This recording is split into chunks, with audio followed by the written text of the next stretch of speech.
Hey guys, I'm Anna, and today I'm going to show you how to log into your Capital One account. This video is going to be a step-by-step tutorial. So, if you follow along, by the end of this video, you'll be able to log into your Capital One account. So first of all, you need to open up a browser on your device, and then type in capitalone.com in the URL bar at the top, and then hit enter. It'll take a bit to load up the website.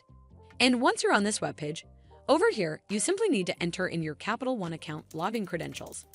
As you might already know, that passwords are case sensitive, so make sure that your caps lock key is turned off. And lastly, click on the login button and you're done. Also, it might ask you for OTP at times, so make sure to have your phone or email ID handy. Well, that's how you log into your Capital One account. I hope you found this video helpful, and if you did, make sure you give it a thumbs up to see more videos like this, and don't forget to hit that subscribe button. We'll see you in the next one.